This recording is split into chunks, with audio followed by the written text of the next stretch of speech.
Good morning, everyone. Good afternoon to some of you.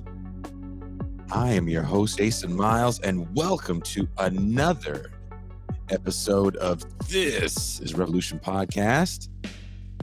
I think this might be our last live episode as an ensemble for the year. I'm not sure because stuff just happens, but Pascal and I have pre-recorded several shows. For those of you that are patrons, I believe in a patron bonus segment, we were asking you guys what shows you want us to rerun that you thought were good while we were taking this break. And Pascal was like, as we were recording more of these shows, he goes, I think we should just record more of these, do these pre-records so we can give people brand new content. So, what we did, all new content. Like 6-7 shows. I can't remember exactly how many we recorded extra. So I'm very excited for those to be there. So without any further ado, let me bring in my homie, my co-host, my dog. He is the man of the Mountain Island. He is the Pascal Robert.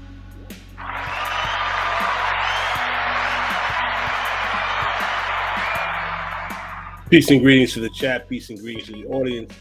Peace and greetings to Jason Miles. Can you believe we recorded all those shows? We had a long week, man. And we were guests on several shows as well. That is true.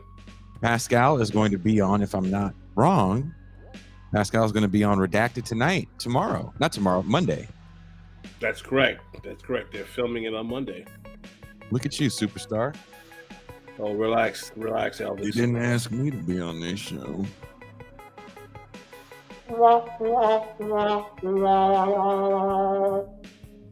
Ben Burgess was just on there too. I know. I saw he posted the link. I didn't check his episode out, but I was very happy to see that they put him on. I'm actually going to be with Ben tonight in LA. I'm going to make. Oh, you guys are doing the? Is that where you guys are doing the deli restaurant ensemble? I think there's too many like bigger name cats in this group to do that properly. I might get there a little later, so maybe I can smuggle Ben off and we can go to Rainbow and live our childhood musical years in one of my favorite LA spots. But we'll see. We'll be somewhere in Hollywood. So it's going to be a LA good time. Speaking of LA, he was once the black guy in Maine. I'm sure everyone thought he was a rapper or maybe an athlete. I'm sure they thought he was an athlete. Now he's in Virginia, where he's just one of the many people that get mistaken for athletes. He is Marcus of the Left Flank Vets. Thank you. What's up? Happy to be here. Interesting thing. I was streaming the other day. Someone came into my chat and was like, hey, are you on a podcast? And initially I was like, no, what are you talking about? I do streaming shows. And then they're like, you sound like this person on this podcast I listen to. Yeah. And then actually someone else is like, This is Revolution does the audio stuff. And I was like, oh, yeah. I'm on a weekly podcast called this, and then I just immediately go into the commercial. But this is just such a normal thing that I was like, I wasn't even the reach, my man. The reach.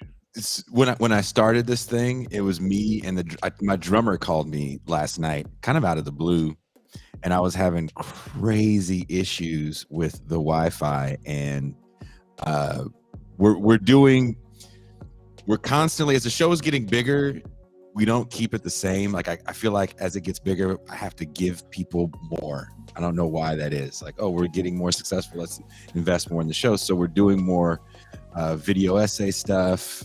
We're definitely adding more shows, as we're going to talk about in a little bit. And I'm trying to do some music for this thing that Kuba had done about the Russian Revolution. and I can't download this sounds pack that I just got. I'm about to use these new fucking drum sounds, and I'm furious. My drummer calls me up, and we start like talking for a while, and I'm telling him about the show, and he's just kind of like, going, dude, this is insane. We were getting stoked when we first started. We're like, dude, 25 downloads.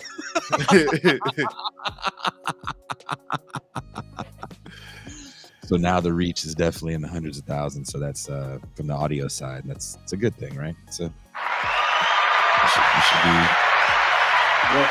Couldn't have done it without all of you. So it's a group. It's definitely a group effort, and everybody in that group isn't on the screen right now. But definitely shout out to Big Papa. I really can't wait for what is it? It's probably like 15, 20 years. Mm-hmm. Pascal takes over for Jimmy Fallon. And, wow. The night show, Fatback and Biscuits with Pascal Robert. Wow.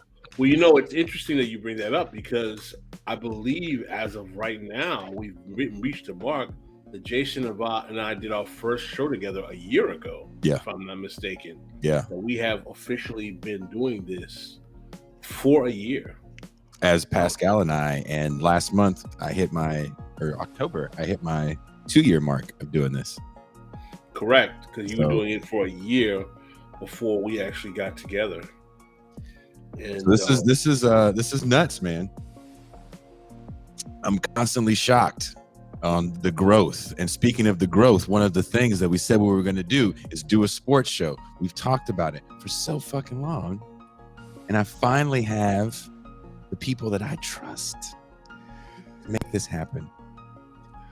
It's definitely Mark on one side, fabulous hair that I am jealous of. I'm not gonna lie, I'm jealous of your hair, Marcus. I don't have any. It's looking good today. I got it on point. Didn't have to do the beanie. Yeah. Your shit's fly. You can do it to the side now. Like, look at me, bitch. What? Yes. But we had to balance out the show. We can't have two fabulous haired cats on air. It's fucking it up for me and Pascal. My hair is amazing. We got me and Pascal looking like a sack of nuts. So I was gonna say a box of Milk Duds, but you don't have to do that. Can't do that. So Marcus had mentioned he knew a cat. I knew who the cat was, but I didn't know. He is Mac from the You Don't Know History Pod that will be helping us with the sports show, be co-hosting the sports show with Marcus, and he'll also be guest co-hosting today. Please welcome Mac. What's up, guys? How you living, Mac? Peace, my brother Mac. Dude, I'm all right, man. Just did some grocery shopping this morning and got hey man, you're gonna be on air. I was like, all right. I have to apologize for that, Mac. I had my head kind of in my behind a little bit, and I didn't get a chance to give you the couple-day reminder, so that is my bad. Nah, it's all right, man. Semper Gumby, always flexible. I like that. Semper Gumby. Woo. Shit. Well, today we're going to be talking about veteran affairs and the racial politics of veterans. Always a loaded topic to begin with. Nothing easy here. This is Revolution. You would think we were going to do one of those things like the sitcoms do, like let's have a retrospective and think back of all the fun times we had. Yeah, like no softballs for my first time on this bitch, right? Like we're going to jump right into the VA. Solid. Well, to make your first time even more uncomfortable, we have lost some people. I grew up watching the Monkees. I remember the Monkees. Mike Nesmith just passed away. What? Yeah, 78. Wow. Take the last train, the clock's down. Yeah.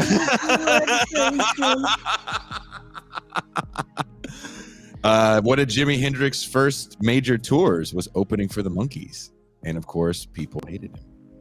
Now they were a manufactured group that actually played their music. I can't admit that out loud. I don't know, but I think Nesmith might have played guitar, but I don't think they played the instruments. What about the guy with They looked the that up. lead singer? He sang though. What's Davy Jones. Davy Jones. Yeah. Davy Remember him Jones. on the Brady Bunch? I do remember him.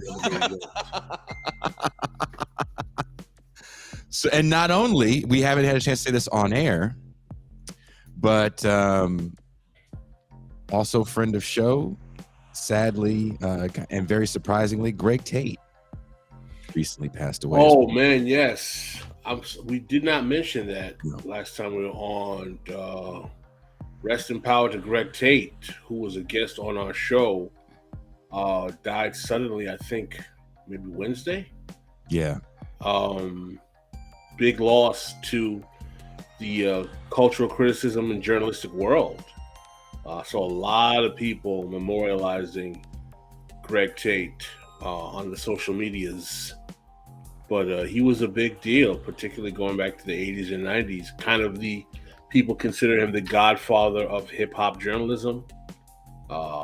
Was in copious music and cultural documentaries. I can't even remember the number of times, can't count the number of times I've seen Greg Tate on documentaries about various we brought him in to talk about Rick James because he was on the animated Rick James documentary that I must have watched like 15 times.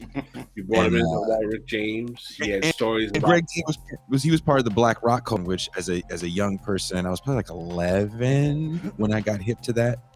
11 or 12, and I was a wannabe guitar player, and I don't know, they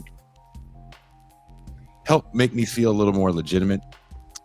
So I definitely appreciate all that he did for the genre, outside of just the journalism. So very, very, very big loss. I'm actually extremely honored that he watched our show and was hella down to come on our show. And Pascal and I did not know that the show was going to take such a hard, pessimistic left turn, but it was still one of the more fun back and forths because we got to have a back and forth. And if you watch that clip, we're kind of all in, and we talked for like another hour after that whole kerfuffle. I don't even know what you want to call it. Just the back and forth discussion, disagreement, an adult disagreement. So, Greg Tate, you will be missed. I have no shots. That was the only time. Say again. I'm sorry, Marcus. That was the only time an adult disagreement ever happened on this show. It was a rare occurrence. And I'll take the blame for that because I'm a child. But speaking of grown man shit, let's bring in our guest. Mike Kim is a psychoanalyst. He's a retired director of the largest VA vet center in New York City. He has worked in veteran affairs for some time because he is, in fact, a veteran and a veteran of color. And we are going to take a deep dive into veteran affairs and, of course, the military-industrial complex. So without any further ado, coming all the way live from a secret bunker somewhere in the East Coast, new friend of show, Mike Kim.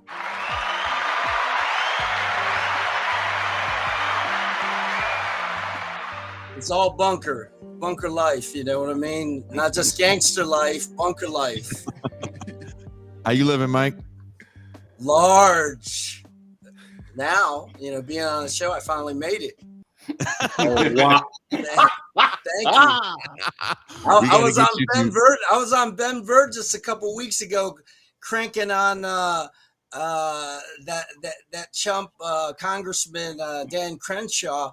And then I was like, dang. And then I get This Is Revolution. I was like, man, Merry Christmas to me. Well, hey, I appreciate that, Mike. Marcus, you are a veteran. You actually have a show with a bunch of other veterans. I met you because you guys were veterans saying crazy shit. And do you work in some sort of, you worked in veteran affairs for the government too, right, Marcus? So when as my staffing role, I was basically like the vets affairs guy. So I mean, it gave me access that, like, most people don't really get or understand, where from regional director on down to, like the pharmacy worker. As soon as I say, "Oh yeah, I'm here for this representative," like they just gotta like acknowledge me and tell me exactly like what they're doing, what's going on. So I ended up getting like a look at the VA that most people don't get, and it's kind of like I mean, that's why I'm excited to kind of have this talk, because like, especially too in regards to like systemic racism and how it is, outplayed within the VA. But then also something that, like that we do talk about on Left Flanks that's a lot, is about some of the benefits that veterans overall have access to are kind of similar to the things that like are just kind of necessary to change our overall like your society. And so even like basic things, like the GI Bill, to just like the way our housing loans are going and some of the fees that we don't have, as maybe you've been stepped towards to a guaranteed towards housing. But yeah, I mean, at the end of the day too, I would like to make sure we know, like, Mac is, I would say, one of one of the more important veterans. Don't tell anybody. Yeah, no, I'm gonna bring it out of our time, because one thing he did mention is that Mac had actually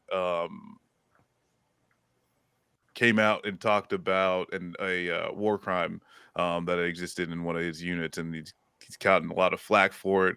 And there's a dude that ended up Trump ended up pardoning and shit like that.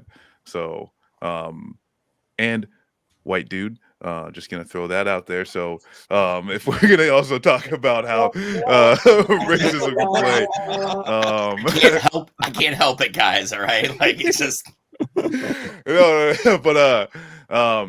I don't know, Mac, if you want to even like talk about your experience a little bit before we even get into. Yeah, I spent 16 years in, and I ended up serving with Clint Lawrence, who was one of the war criminals that Trump pardoned.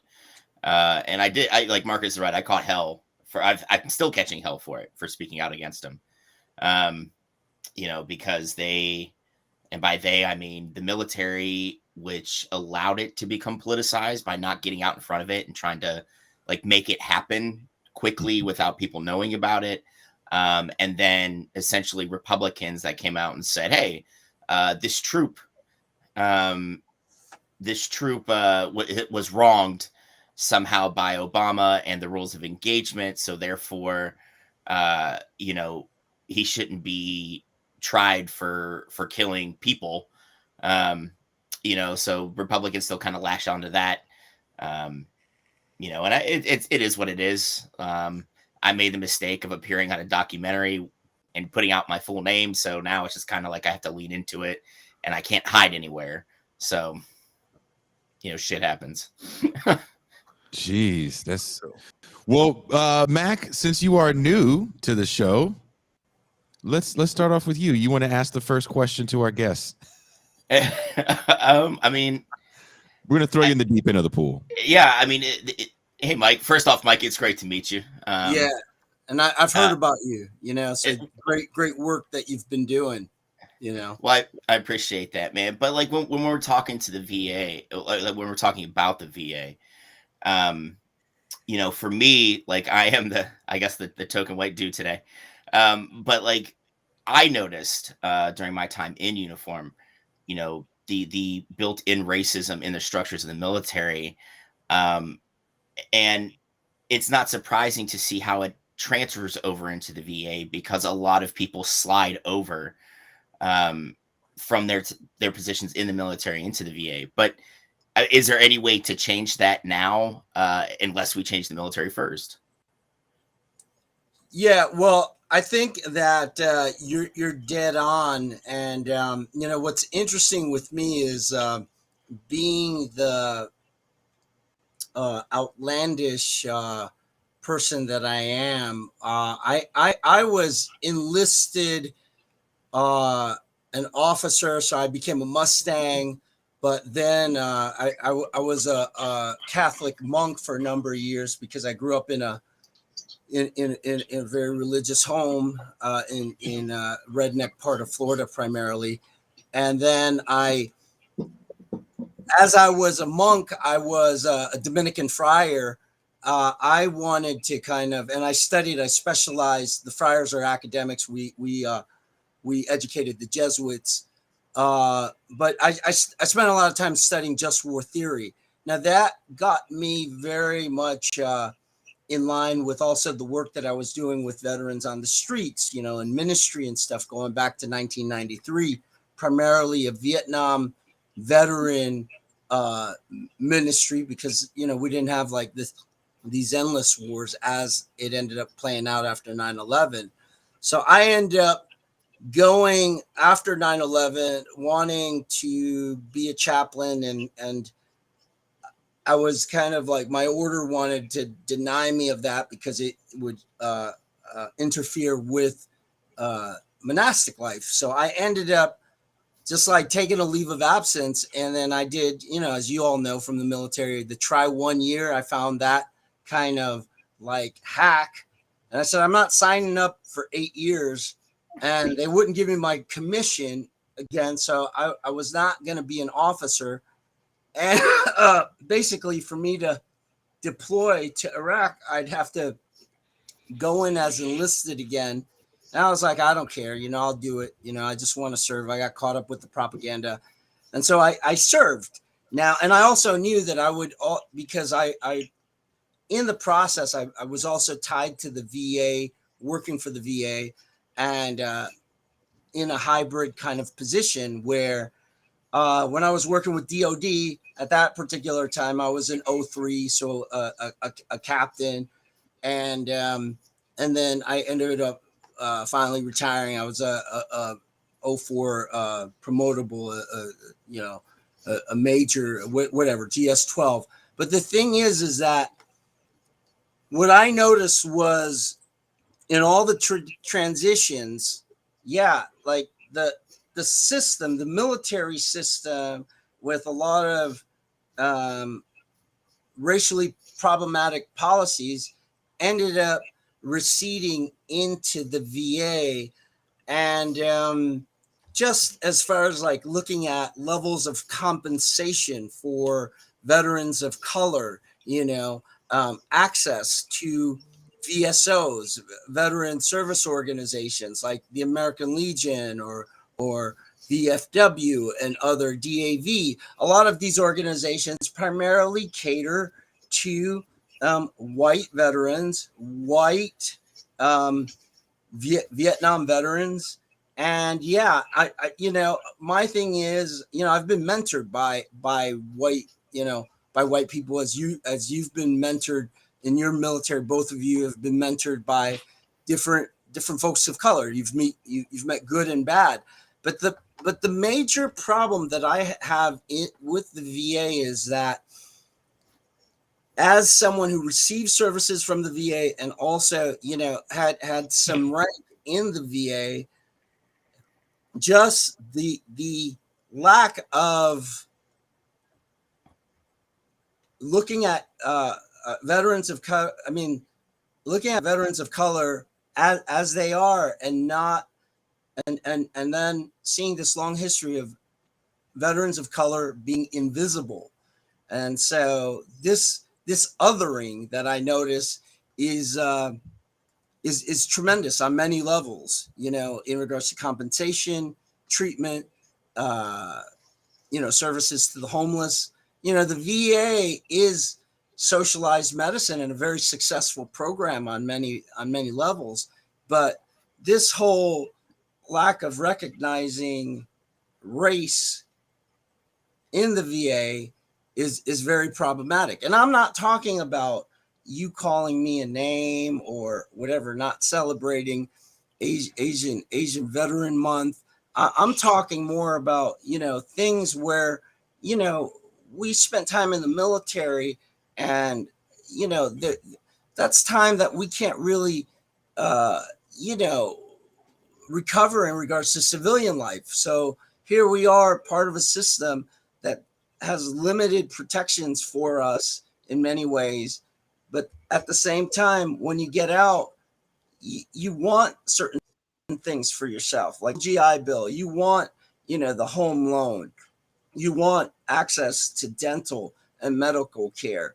And some of these basic material issues are not, I see in many ways throughout my time, I have seen veterans of color somewhat marginalized in that. This is a fascinating conversation, and I just want to give a little personal insight for me. My mom, who was a retired registered nurse, who worked initially in New York City at Jamaica Hospital, which was the local hospital in New York City, but when she moved to Miami, actually worked in the Miami VA hospital for over a decade in the emergency room, and this was during the War on Terror years. And she always talked about, the amount of trauma that she witnessed, not only overall amongst veterans, but around like veterans of color, Black, Brown, Latino, and in the way in which, no one talks about what these guys come back and deal with after they serve. And I found it interesting. And I always kind of try to connect these phenomenon to government policy and postures of race. And I'm sure you guys may or may not be aware of, but the confluence of race and the military has a very interesting history in America, even going back to the 60s. I don't know if you guys are familiar with the policy of Project 100,000 that was promoted by Daniel Patrick Moynihan as a part of the man who created the Moynihan Report. And literally, he argued that military service for Black men, particularly of those coming out of the ghetto, was a means of, you could say, racial uplift. As a matter of fact, I will give you the quote. New York Times published about a month before the McNamara speech, quotes Moynihan saying that service in the military is, for almost everyone who serves, a maturing and enlightening experience. And it is especially significant experience for the poor, particularly the Negro poor. In fact, for the young Negro boy from the slums, military service is an escape hatch out of the ghetto into the main current of American life. Now, we all are aware of the disproportionate representation of Black and brown folk in the military. But what I find fascinating is the way in which the military is particularly targeted to Black poor, because we all know about the poverty draft, Marcus has talked about it, but how it's particularly targeted to Black and brown communities as this type of quote unquote racial uplift politics. As military men yourselves, I would really like you guys to discuss that aspect of the pitch and what are the consequences that come out on the other side for those who buy into that pitch. If you don't mind me saying quickly, because I feel as though I wasn't earlier, I wasn't getting into specifics, but let's just say that I believe even Bayard Rustin went along with that rhetoric of Daniel Patrick Moynihan. So they were expecting back in the 60s, actually in the 70s, that a way to combat a lot of the radical movements, in urban cities was to have these veterans, pacified by their service and integrated into African American communities and Latino American communities to kind of be like the anchor figures in these communities. And so I believe Bayard Rustin, a civil rights right? That he was a civil rights leader, primarily in the New York area. He was someone that kind of supported that. I think that would have worked well, and there was definitely a lot of minority veterans that did pull their weight after Vietnam, and they still do that even now with these endless wars. But I think what has happened is when you look at like the numbers, like within leadership in the military, like the officer class, where the recruitment for officers, for minorities is very limited, and the numbers show it. Even a 70s or a late 80s study by the Coast Guard, interviewed African American officers, and they were talking about like the issue of mentorship in that study. I could send you the study, but the lack of mentorship and the lack of opportunity where, yeah, they may get an officer's commission, but as far as being in charge of programs that really affect the lives of much of the enlisted community, which is proportionately largely minority, that's just very problematic, right? To look at, like, the issue of promotion, the issue of the low wages. So you're coming into the military. A lot of my research at Columbia focuses on who was the military person before they joined the military, who's the military person during the military, and how is that person living after the military, and kind of having a life world's perspective, looking at the daily life of these people during transition. And the numbers show, the military has definitely changed in the sense of there are, more minorities combined than white troops in the military right now.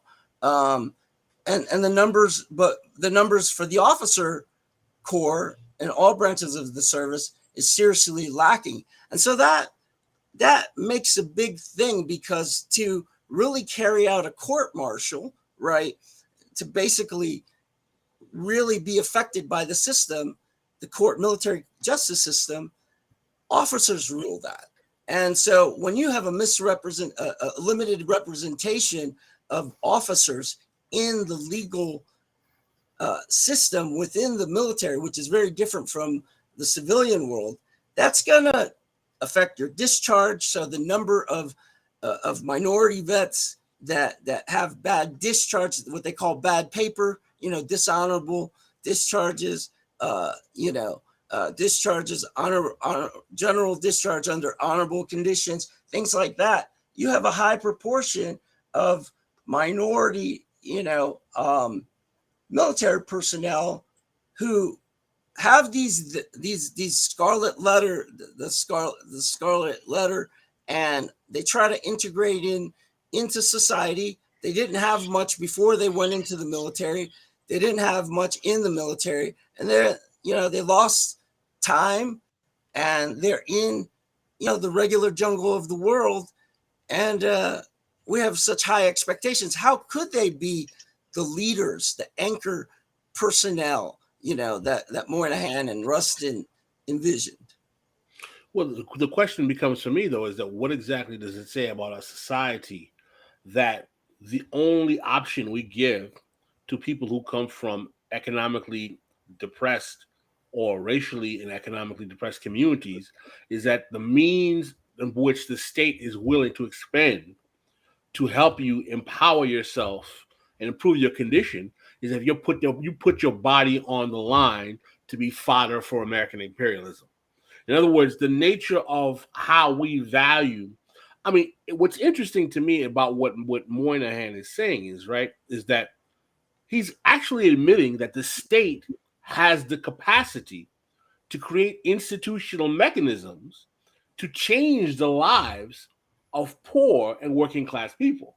That's explicit in what he's saying, right? But the thing is, though, in exchange for receiving that type of actual programmatic government intervention to change the condition of the poor and working class, you've got to be willing to have yourself exposed to being blown up in a foreign space. Right. And that's killing a person who might be a few shades lighter than you. And that's very different to like the immigrants from Northern Europe when Lincoln gave land grant privileges to immigrants from Europe to settle the West, right? They weren't obligated to the issue that you're talking about, Pascal. They were just given those to improve their lives. And so when I talk about people like Crenshaw, down in Houston, that congressman, or other hyper conservative, folks and neocons, they want to take a very ahistorical perspective in the sense that it's always been from day one in the U.S. military, including with white people, an issue of like the military and material aspects of the daily life from the enlisted. Our first riots, real riots, not just January 6th, but the real riots that happened in America were started by the military. The Shays Rebellion, I believe, was the first major protest involving taxation of folks that fought in the Revolutionary War and were not given tax relief. Then the Philadelphia Mutiny a couple of years later that involved, again, troops tied to material conditions. Going to the Revolutionary War, a lot of people don't know the Black Marines.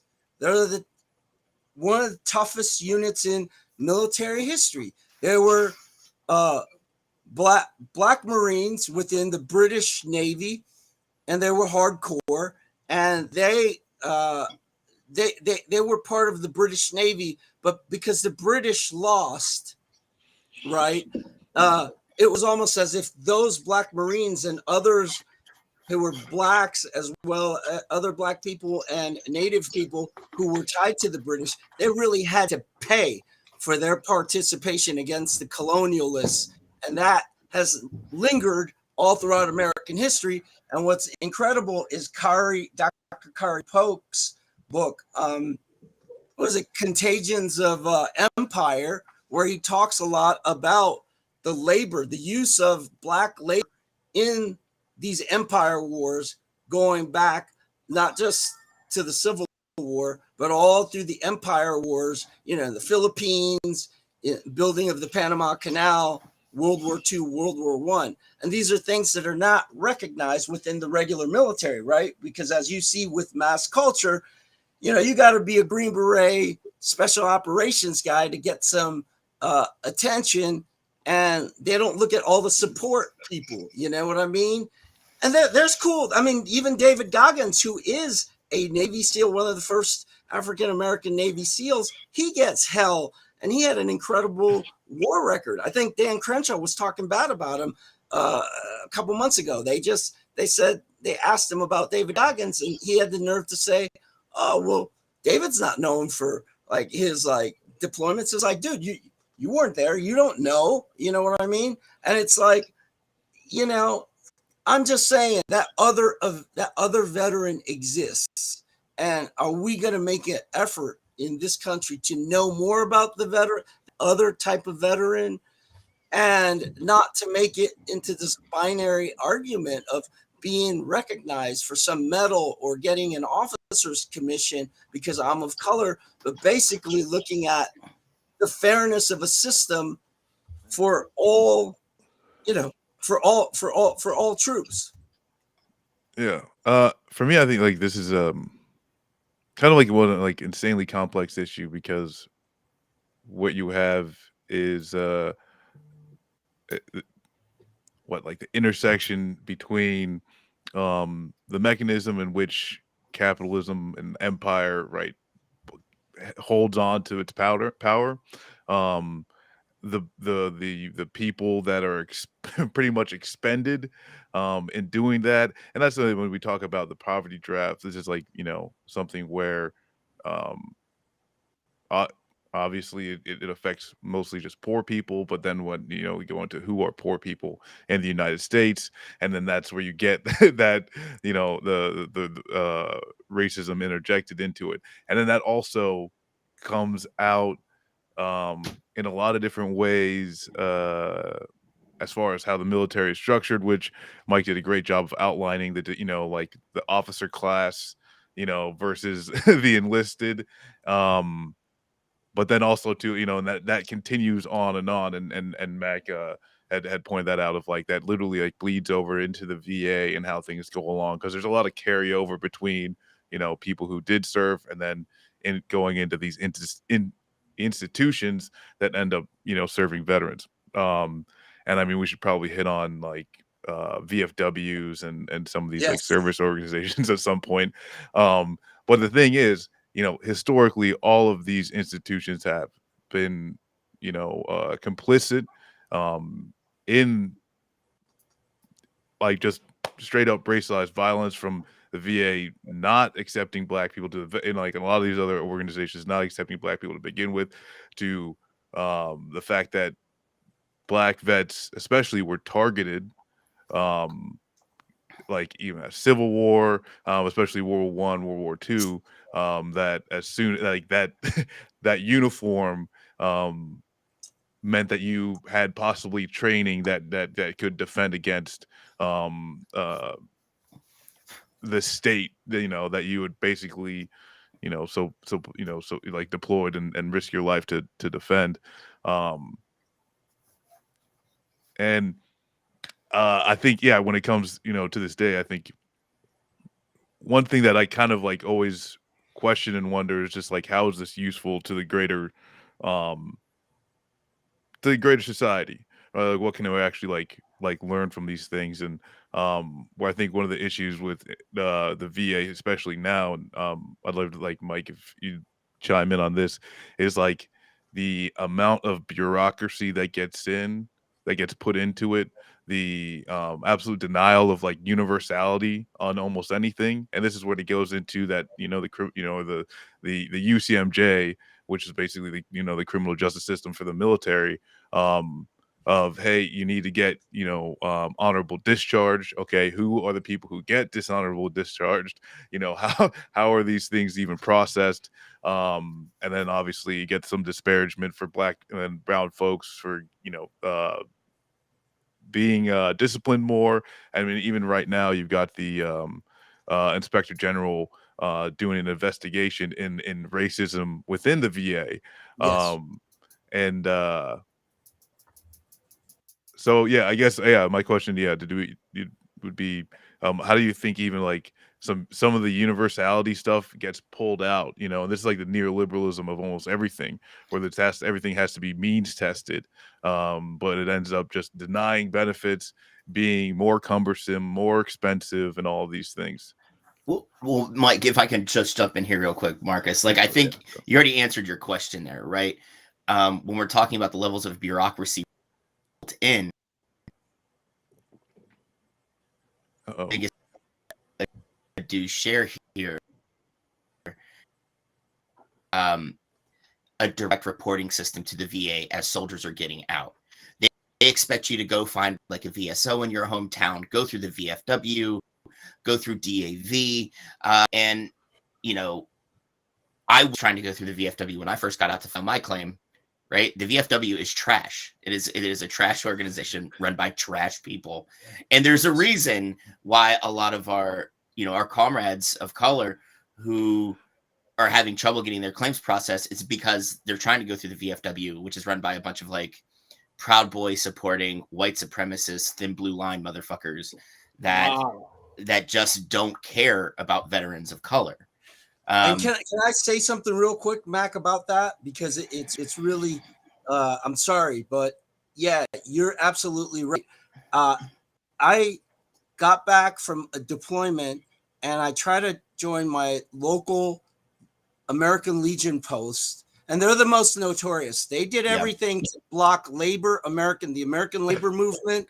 They busted unions, and they prevented a lot of like people of color to receive GI Bill benefits and all kinds of things that they're working, home loan stuff. The American Legion is guilty of many things. Now, let me tell you what they did with me. I called to be a part of, I live in Midtown Manhattan. There's not a lot of posts around. So I call the post 754. And, he's asking me my name. And I'm like, Mike Kim. And then he's like, you should join the Chinatown Post, And it was like, dude, I thought I could just join the Post, And I was like, by the way, did you serve? It was like, well, my grandfather served and great grandfather served World War II and World War I. And I just feel as though like the values of the American Legion and VFW, that trash kind of attitude, racist type of bigoted attitude, is inherited and carried down. It's a culture. And not only that, it's in their bylaws. So if you join a vet organization, look at their charters. There's explicitly in the American Legion, in their charter, Americanism. Their whole thing is to spread a certain type of Americanism that limits other people. And I just wanted to say that because, that really affected me. I came back, I served in the military 4 different times, going back from 86 to 2009, different times. So, I didn't need that. Well, let's really kind of interrogate that. The confluence between really kind of like racist, reactionary, right-wing politics and the United States military. Oh yeah. And how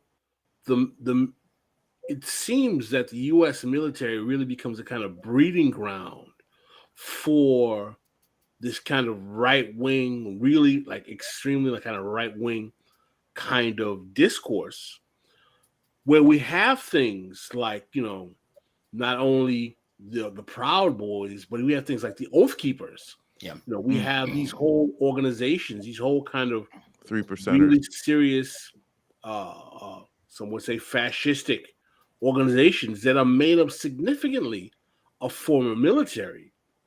In this particular political moment that we see right now with this kind of rising reactionary right-wing politics,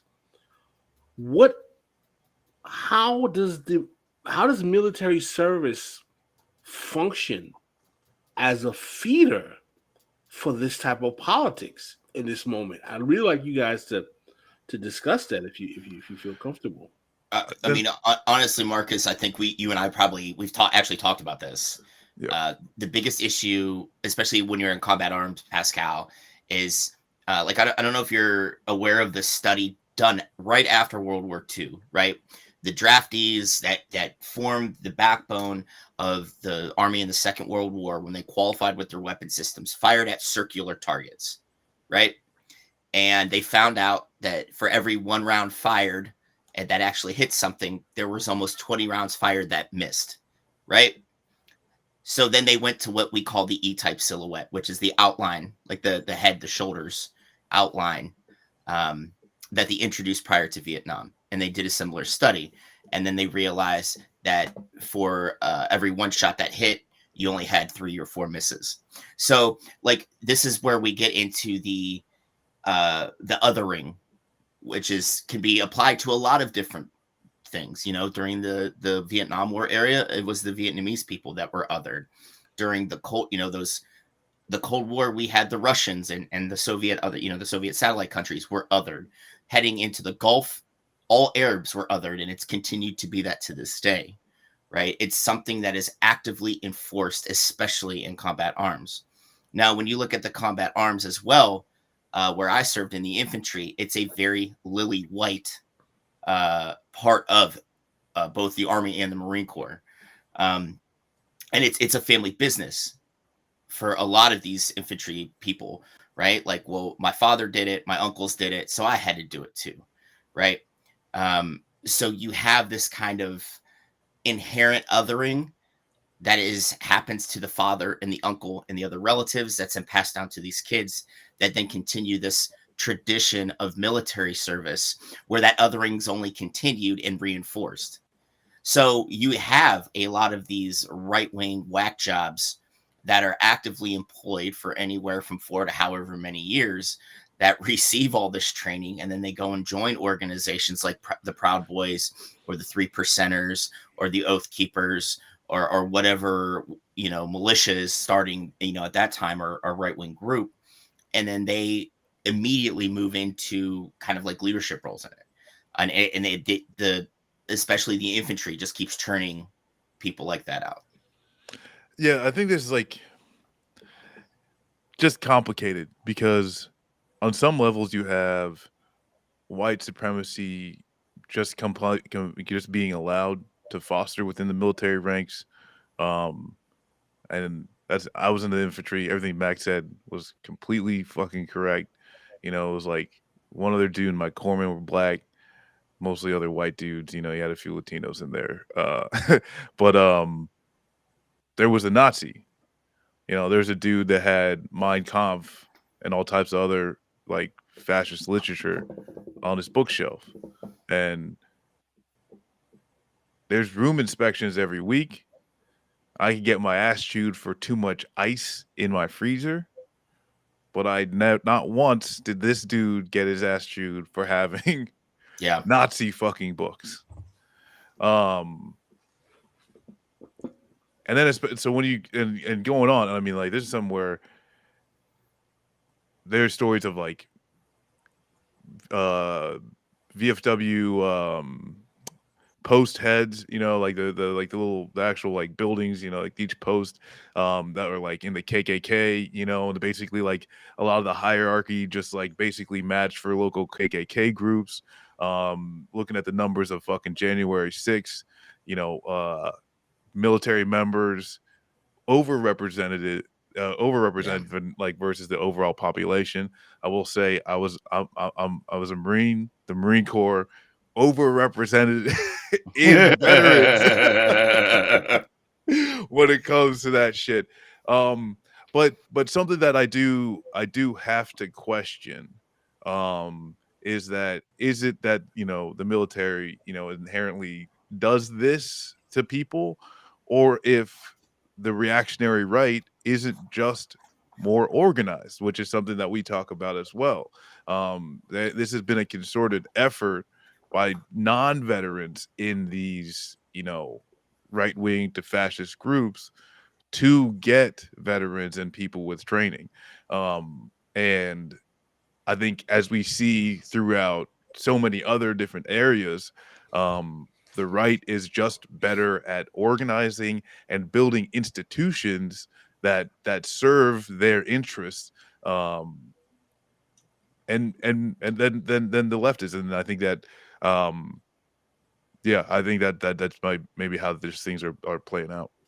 Well, this is the question I'd like you guys to explain, because our chat, we have Mike McGuire was basically kind of disagreeing with me. He was saying that he does not believe it's actually a certain kind of institutional mechanism within the military that breeds these reactionaries. He's saying that these people actually come in this way. Now, I would kind of push back against that, because I know many, from my personal experience, many black and brown folk who did not come from long histories of having racially reactionary politics, who have gone into the military in various branches, and they come out hardcore right wingers. No, I'd say there's hardcore right wingers. There's a good, I mean, and there's a lot more propaganda that's going to go into people who have to potentially fight wars or do fight wars than this is your general American citizen. So, and like, I mean, that's where it's like something too of like my dad, my dad served in the army. He was like, but he was a hospital tech. He fixed like hospital equipment and shit. And it was late 70s. So he like missed Vietnam when he started. But a lot of those veterans, but that's also a lot of times of South American intervention. And like to this day, he still carries a lot of these just absolute bullshit empire fucking ideas. And so yeah, I mean that's actually, it's very true. What yeah, what happens, I think, as a psychoanalyst, and even looking at even looking at Frantz Fanon, a lot of people don't realize he was a combat veteran, but not only that, he had the highest decoration in the French military, so the dude was a legit war hero, in the field. And the whole thing of his self, his whole concept of the self-consciousness, when he recognized that he was all for France, you know what I mean? And it took being, whatever he was like, whatever, from Martinique later on, going, to France, and being like called, the N-word by these French merchant marines on the ports, that to a certain extent he kind of was affected by that, because he served his country and had kind of like a change, but he did have that. And I even had that kind of almost absolute, blind love for Reagan and the military and everything. And so I guess what I'm trying to say is, you've got that going on. And I think Fanon got some of that from Mimi's understanding of the colonizer and the colonizer, where in Mimi's book, there's the colonial, right? And I think soldiers, Marines, military personnel are these colonial type of people that back the pursuits of empire, back the pursuits of the policies, the rigid policies towards the subjected, and they themselves become subjected, but they don't want to lose their place. They don't want to lose their benefits. They don't want to lose their status within the system, And so that's why you've got people, either poor white people like J.D. Vance, which I found kind of interesting, because he's got Hillbilly Elegy, and if you read the intro to Hillbilly Elegy, he's very overt about his views and about this certain type of Americanism that we were talking about earlier. And I guess what I'm trying to say is, you want to keep your place within the empire, man. When in many ways, when you are in that position of being colonial, where maybe you're not, the colonized, but you're definitely not the colonizer, but you're definitely protecting the interest of the colonizer. Well, doesn't that take us back to kind of where we started with all this, right? Like, let's just call it the royal we here, the American we. We've allowed and elected officials who have turned the military into one of the few guaranteed jobs programs where you can actually get yourself out of a bad spot. I've been on left flank with Marcus quite a few times, and we always harp this, that the military isn't setting up recruiting centers in Manhattan. They're going to the west side of Cleveland. They're going into the poor areas of this country to target,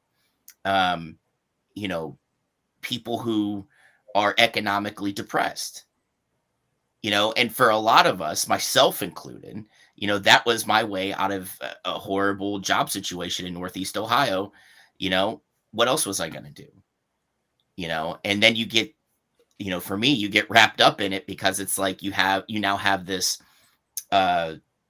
obligation to soldiers, just to see them through these things. And even though that you're sitting here thinking the military is this horrible organization, which does horrible things, but you wanted to make sure that, you were at least doing some small part in taking care of these young kids that are being into fight in these wars, that you see a lot of yourself in. So it takes us back to that. Like, how did this happen? Why have we allowed this to happen? And how do we stop it? Mm-hmm.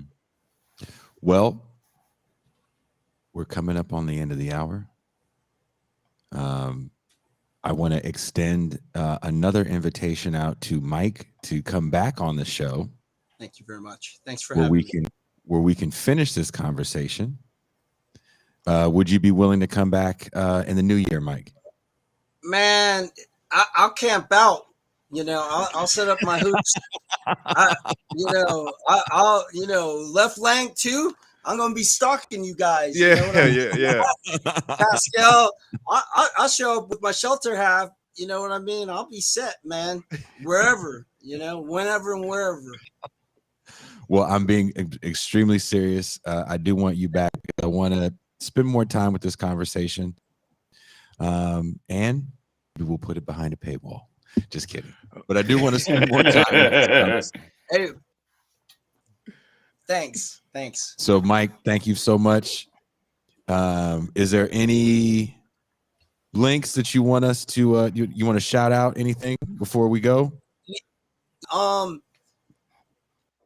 You can find a lot of the articles I've written if you Google Mike Kim veteran. So I write a lot on wellness and readjustment, and like I said, I'm also a Catholic monk, so I'm coming for that.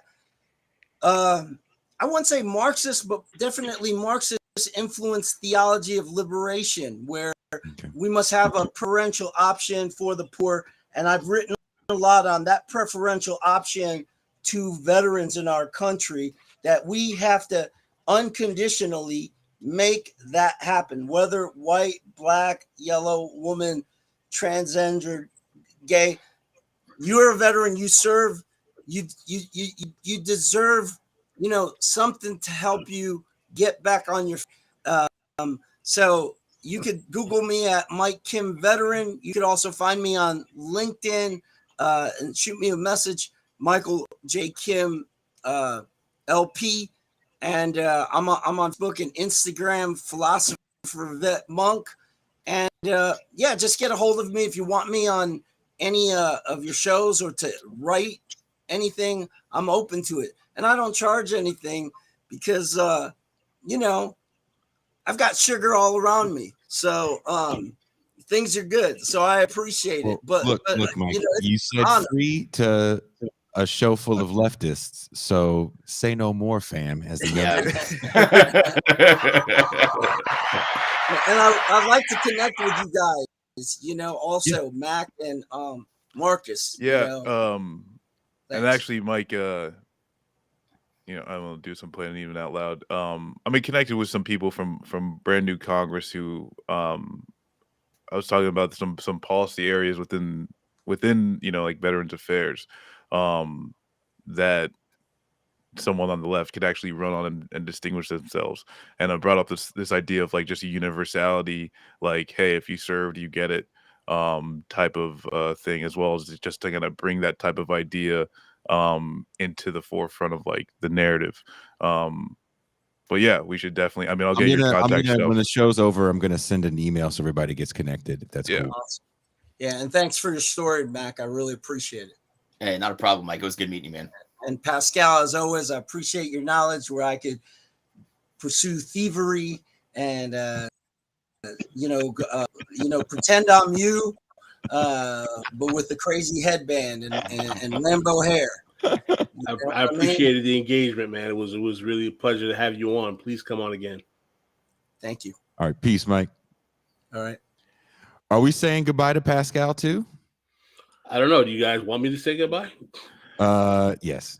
No, just kidding. Our guest looks mildly perturbed in the virtual green room. You may know her from her time at the Young Turks. You may know her as the co-host of the Majority Report. I know her as a New York Giants fan. Ooh. She is the Emma Vigeland. Whoa! Emma, You know, boom, in the place to be. I was mildly perturbed when I heard Pascal was not going to be sticking around potentially. Oh, see, Emma, see, I actually stayed because I wanted to chat it up with you and say what's up, and welcome you to This Is Revolution. We've been on your show a couple of times, Oh but yeah. we had your Sam a couple of weeks back, and very cool of you to join us here. Now, I know you guys are talking sports, which is more Jason and Marcus's bailiwick, but I have my thoughts and insights as well. So, I'm not going to make myself completely useless to this conversation. I was Well- look, Pascal. I was giving you the out because you and I have recorded so many shows in this past week, trying to do this thing where we could actually take some time off. We're literally going to do another show. I think we've said it on the show before. We signed a deal with the Real News Network to do 4 shows. Let's go. So we're recording our first show with the Real News tomorrow with Adolph Reed, where we're going to talk about his new article he wrote with his son Teray. But that's a different conversation. Right now, we're going to talk about sports. You know why? Because we give nothing to the right. We surrender nothing. And this is going to be our leftist sports show. That's the thing, right? Is I've spoken about this with Matt Leck at the Majority Report a lot, right? And it's just more about why leftists aren't in these spaces and how that does a disservice to the left. Like, one, we can talk about a lot of things. I mean, and it's up to you guys. There are a variety of ways that you can approach talking about sports from a political perspective. And one of the biggest, I think, leftist issues in sports right now is the issue of labor in college sports. We can get into that if you want, but there are many ways that organized labor, at least in college sports, can be. We can meld those two conversations for sure. Did I send you the article, Emma? I think you did, and I'm so sorry. I don't think I read it yet. Okay, there was an art, not the one I wrote. Some. It's okay. It's okay, Emma, because Jason didn't send me anything. Okay. So Marcus, did I send you the article about college sports? No, and Djene didn't either, because I know Djene out, bro. I'm not alone. So you know so what that means you means? you didn't even talk to Djene about it. So that you know what that means? You know what that means? That means that I totally forgot to send everybody probably one of the best articles I've read on not just the history of the term student athlete and when it comes into play in the 1950s, but kind of why that all came to be. But I actually wrote about that too some time ago, about that history, and that history of student athletes comes to be because some athletes got hurt many decades ago and sued the NCAA. And so they sued them for lost potential wages. So the way to curb that was to give them we're going to give you guys a stipend, enough to live on.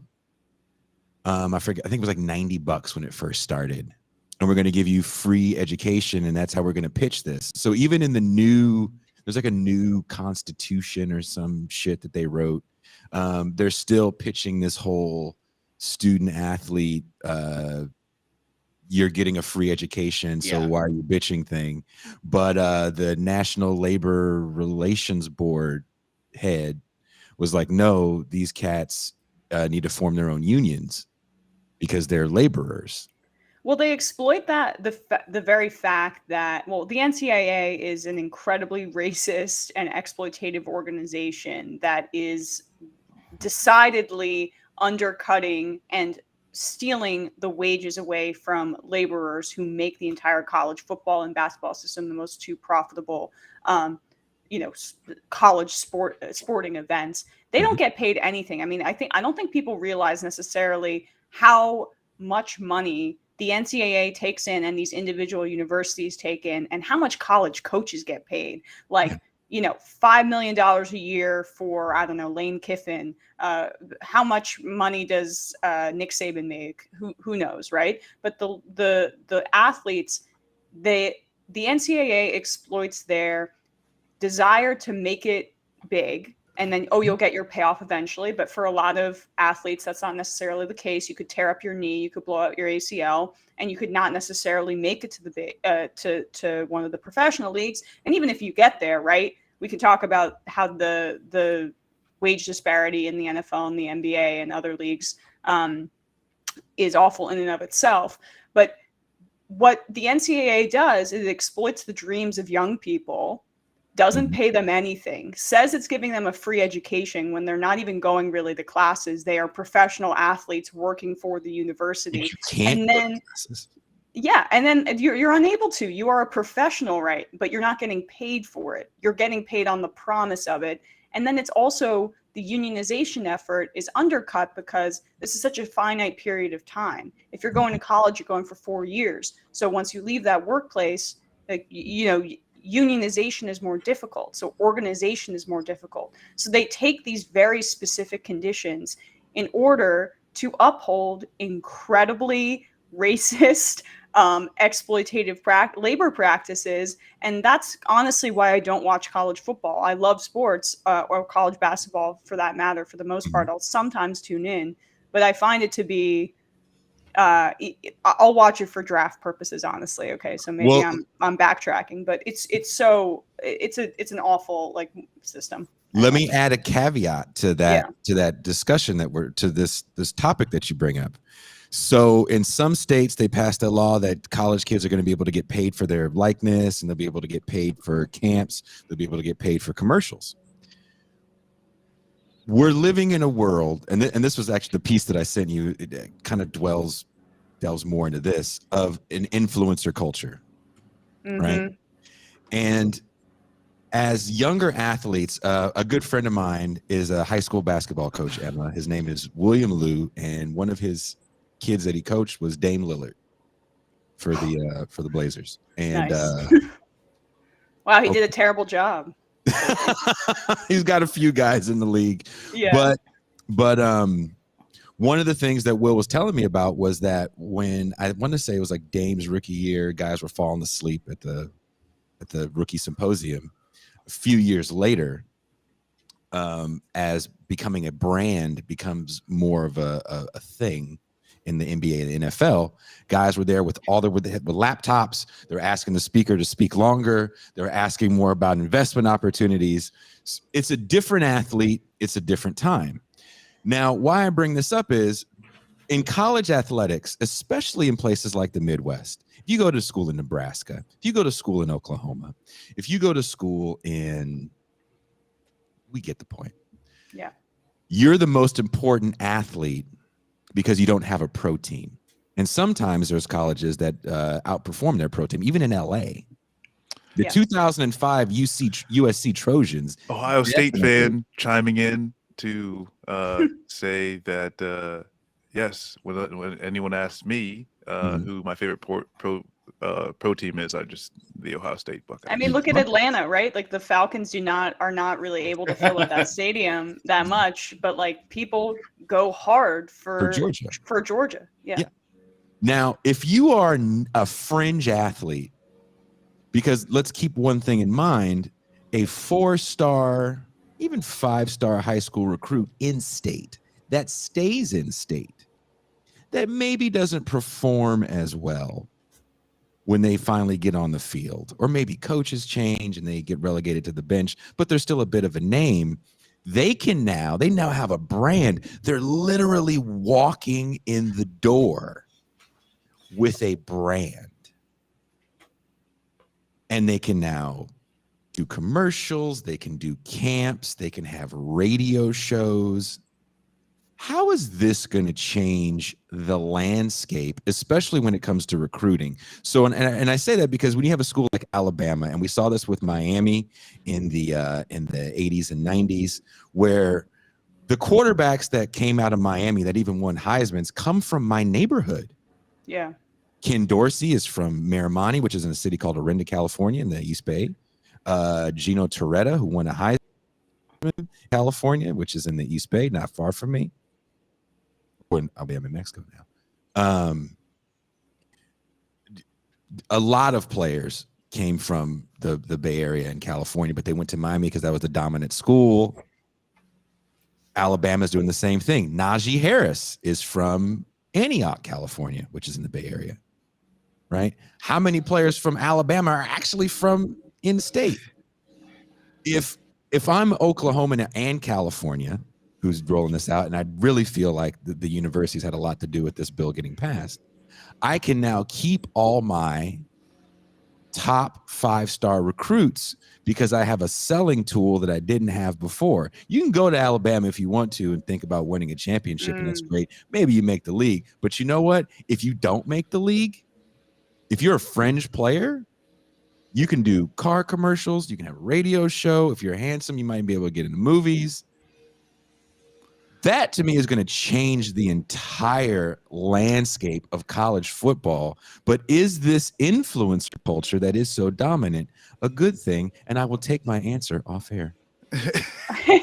Well, I mean, feel free if anybody else wants to weigh in. I guess my one, I think the fact that athletes can now legally or under NCAA rules use their likeness to make money is a step in the right direction in some ways, because it undercuts the myth that this is a student athlete experience. Basically, no, these are semi-professional athletes who are working on this as their full-time job, and they're not getting paid for it, as I keep saying.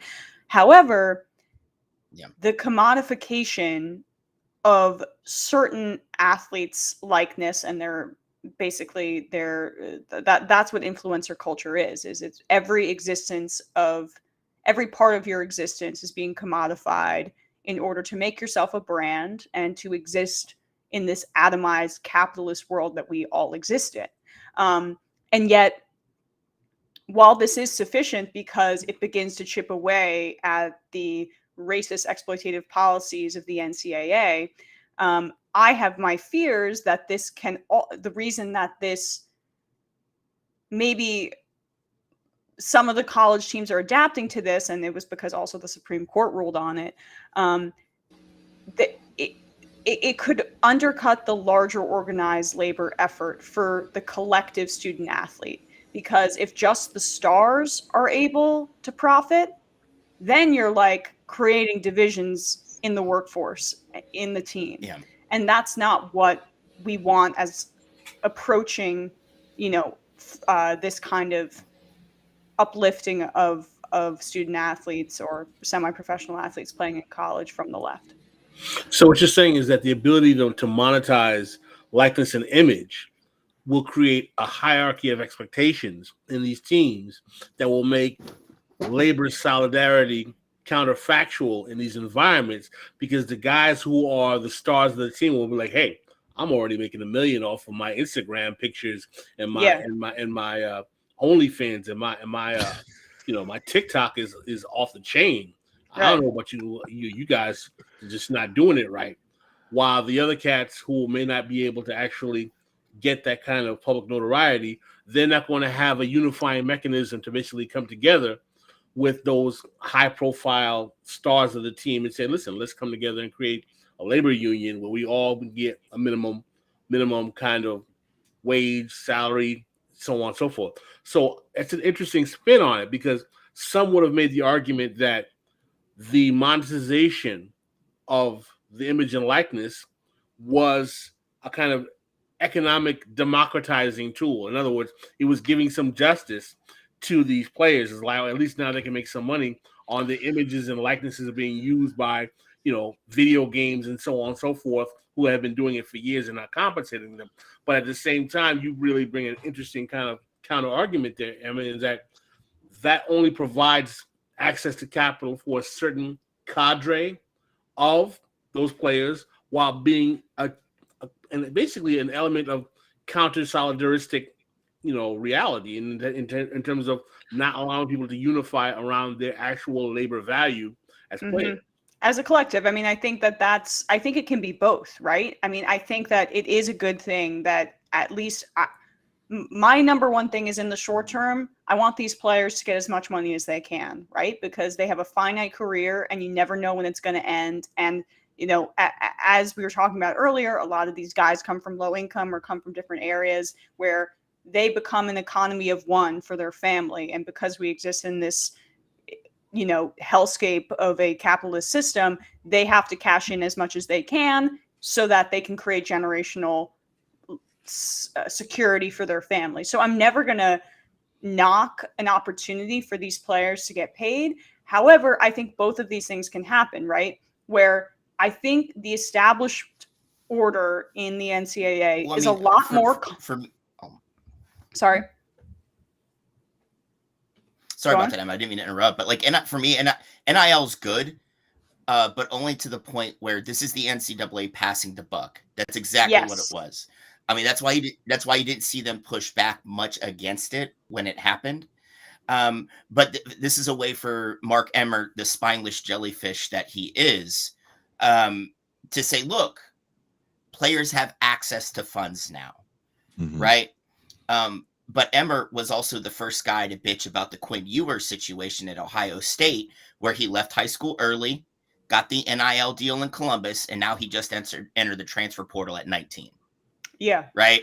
As long Emmert as you're came out. As long as Emmert came out and was like, this is ridiculous. It's upsetting the balance of recruiting in college football. It's like, dude, you haven't had anything to do with actually overseeing college football since you took over. So shut the fuck up right now. Exactly. Yeah. And I mean, that was perfectly said.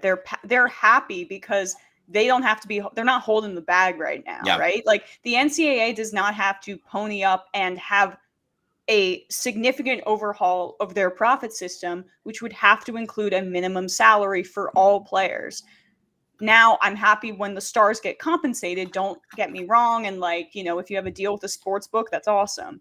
But in terms of approaching this from an organized labor perspective, you also need the stars to lend their voices to the effort as well. Yeah. And so if the stars are getting compensated, that could change the dynamic there and create divisions. And as Pascal said, undercuts solidarity.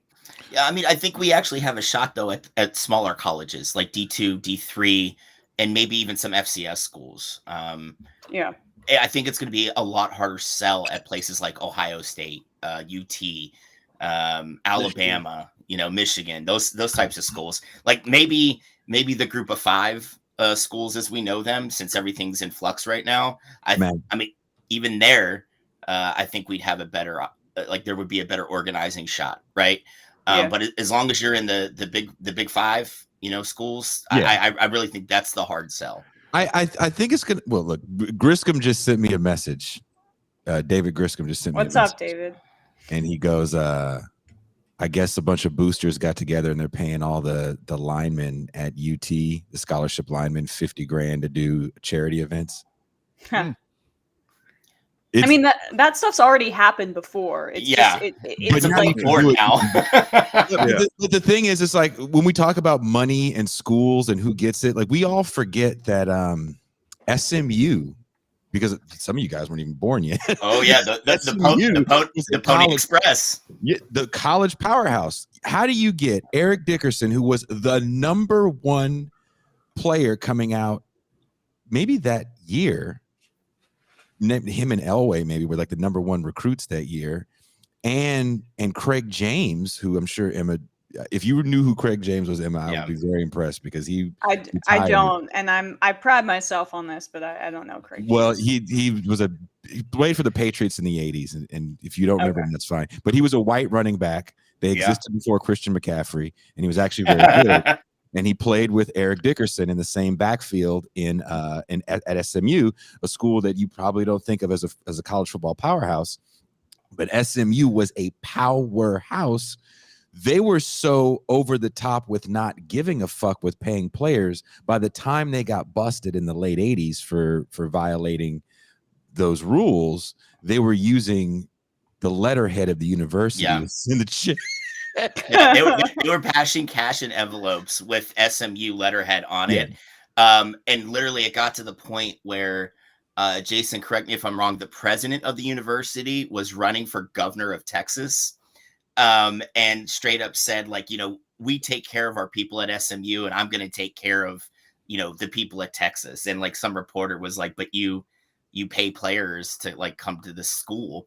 And he's like, well, we'll pay them, you know, we'll pay you for your vote too. Like this dude, like he wasn't even quiet about it.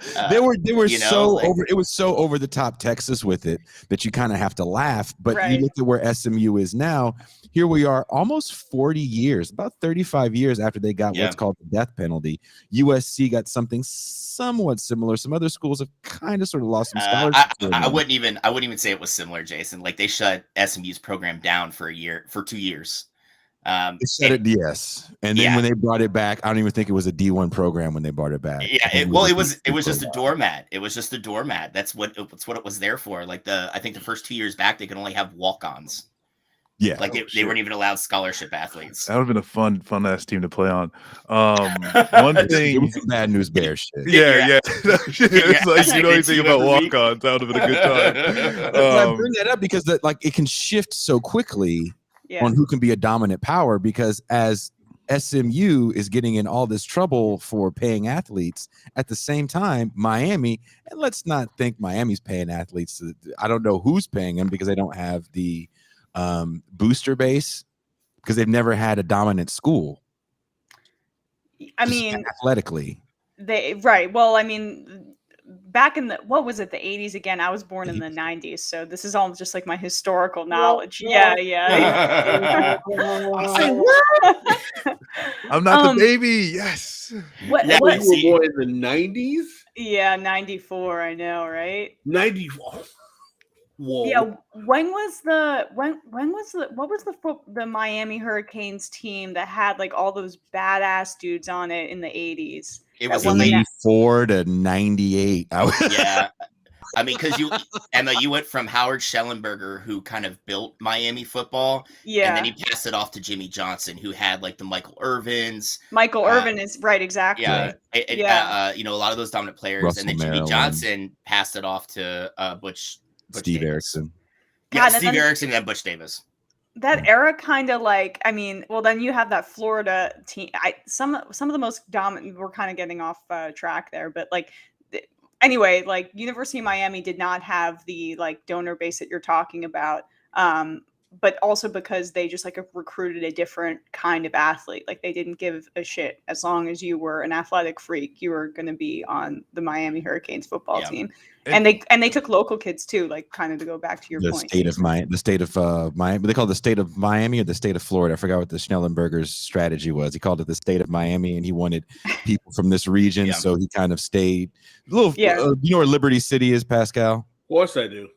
That's where a lot of those guys come from. The Liberty City is a predominantly black kind of inner city area. I mean, the thing is, one of the things that I know earlier you were talking about, Jason, about in terms of these state college powerhouses, how oftentimes the athletes are not local.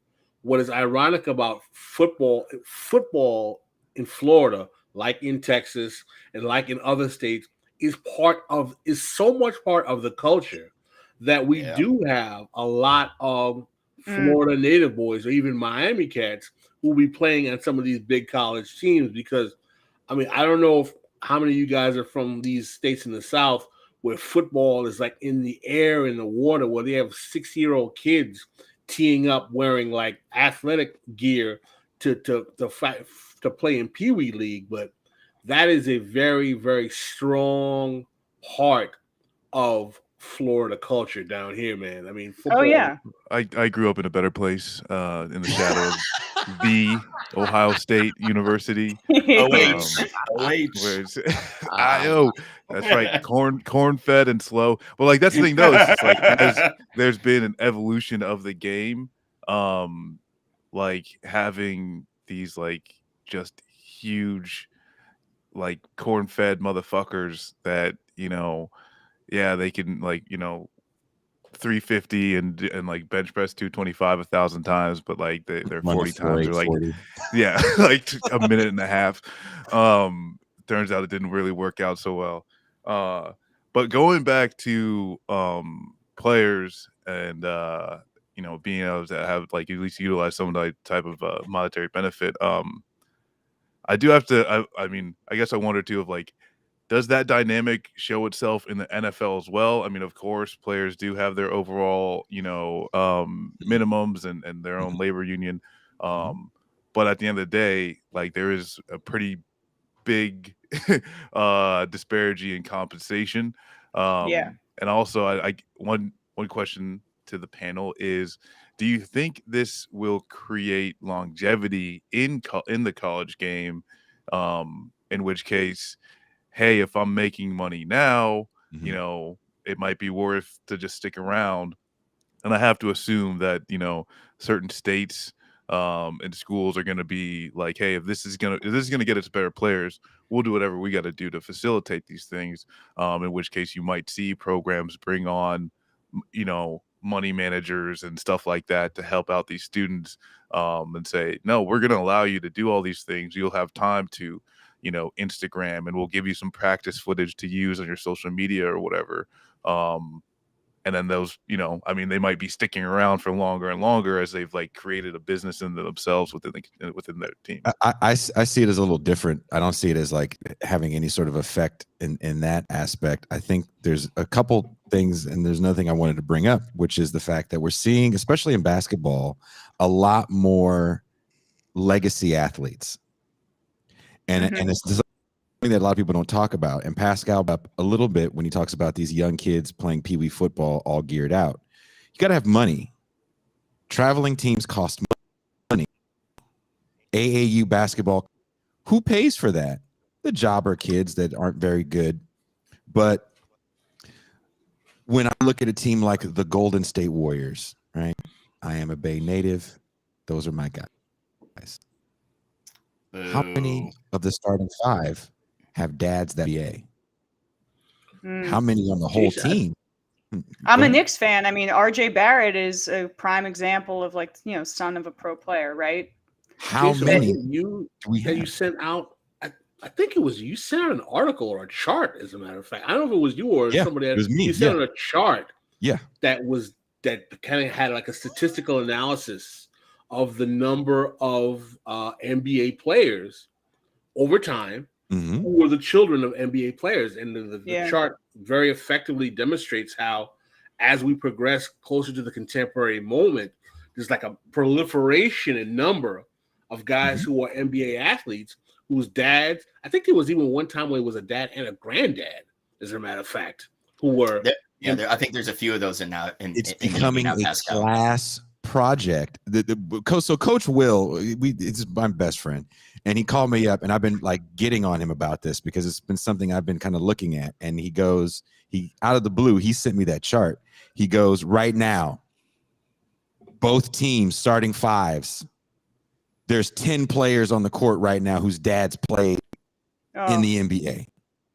That's insane to think about. So now you're looking at college and pro basketball as much like European sports, where it's a class project.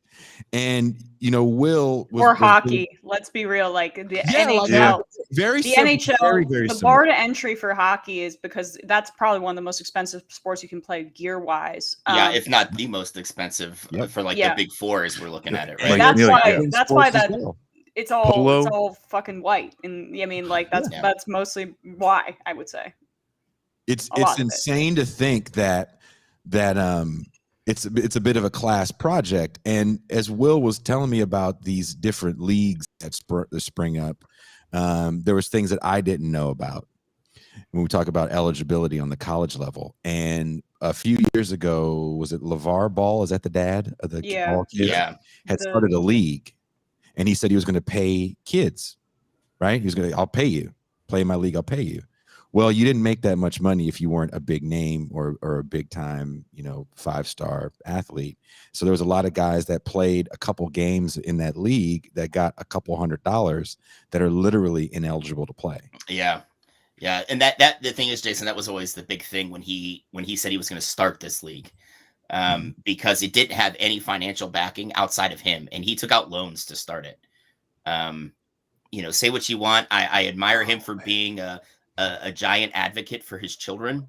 I think that's a great thing. But Ball is a shit businessman, and I wish he would figure that out. Well, I also just don't like the number one thing for an NBA farm system that I want to see put in place is for the G League to have like a more robust funding and like an actual filtration, because the NBA, we talked about the NFL a lot because I think it's more exploitative, or college football. At least for the NFL, you have to play 3 years of college ball before you can be eligible for the draft.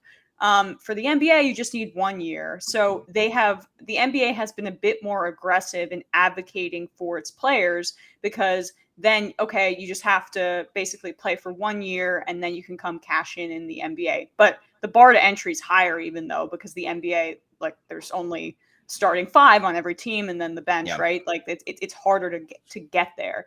But if you want to, in advocating for players' rights and for them to get paid, you don't want them to have to buy into a league set up by a dad who has the resources and like the PR acumen. I mean, basically, he's kind of just a troll, but like the ability to go on, First Take and advocate for it, as opposed to a larger infrastructure where, like, say you're not in the NBA yet and you're working your way up there, you can still get paid a good amount to play in the G League. Well, I think, I mean, at the end of the day,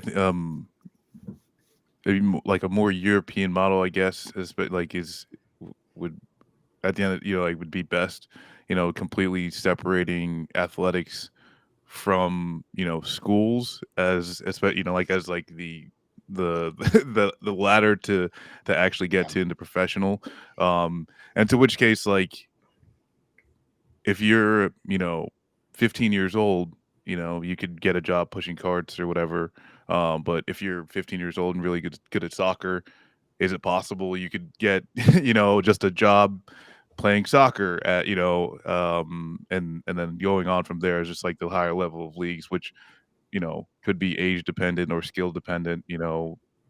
All these things could be sussed out, but at the end of the day, that's kind of like the issue there, is like it's attached to institutions that need to make money to deliver quote unquote education in the large.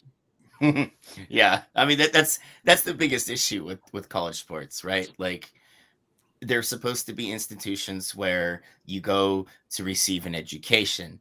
I mean, look at but we've seen it flipped on its head now. The institution itself is just like a kind of like a delivery vehicle for the sport, right? I mean, LSU for the past 2 years has decided that they would not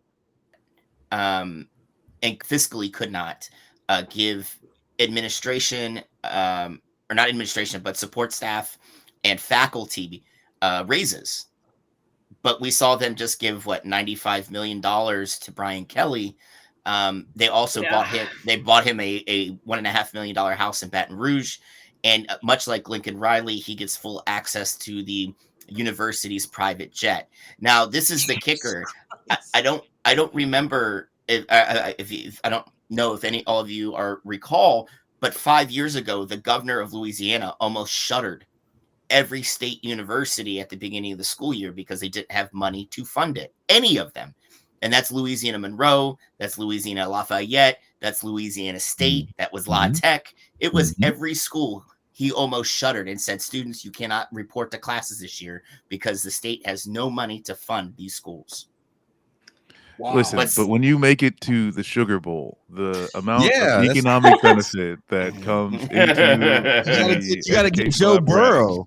Like, this transfer portal thing is really interesting too, and I love it. I love it. You had to wait a year. Remember that, Mac? You had to wait a year, and it really fucked you up. If a coach didn't like you, you were done. So now you have kids that have a lot more power in this situation, and as coaches come and go a lot more than they used to. Who's the only legacy coach we have right now that's been around for over 10 years? Nick Saban. Saban. I mean, let me just like make this point before I lose it about college coaches, because I don't know if you guys saw this Urban Meyer piece that came out from NFL.com, which is usually like a propaganda outfit for the NFL. This means that people want Urban Meyer out if it's coming from the NFL's like state media project. So Urban Meyer, among like a variety of other things that he's done, which have been, questionable, Dude sucks. He sucks. I mean, and like I get like such Gruden vibes from him. I mean, there's like these college coaches. I'll read just like some of what. Like when you say Gruden vibes, do you mean like says the N word randomly, or he just? I used to see Gruden all the time. I don't even think it's randomly. I think it's part of his vernacular. Like N word. Yes, we might have to have like a whole separate show about how Urban Meyer sucks. But look, I used to run into John Gruden all the time at the mall in Pleasanton, California, when he was first with the Raiders, and I would see him because he's like a fucking regular ass looking white guy. Like you can't look. He's small. Yeah, and he's a small regular ass white guy, and no one would notice him. This is like 99, and no one would fucking notice him. This is before the Raiders were okay, but I don't know why no one would think that he'd be there. So I'd see him, and he'd look at me, he'd be like, "Ha!" And he'd point and smile, and he'd like talk to you for a minute. Never did he call me the N-word. Well, I mean, he might have thought it. It didn't work for him.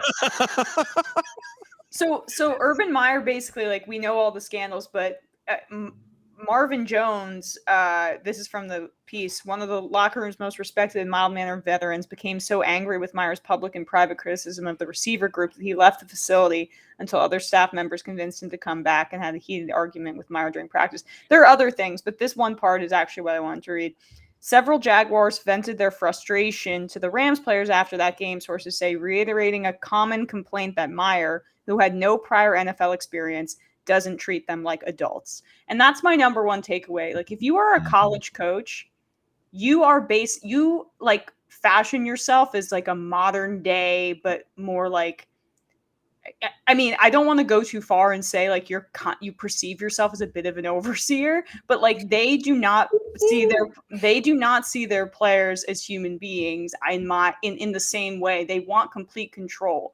Like NFL coaches, they have to deal with the fact that their players, who are often Black, are grown adults. They have their own lives. They have their own opinions. And in college, they have complete, utter control over them because they are not getting paid, and their entire future and career prospects are determined by like the whims of an egotistical white guy who is getting paid a ton of money to just act as a dictator of this particular program. And Urban Meyer is such a like backwards ass old racist white guy. That's my perception. I mean, he had Tim Tebow.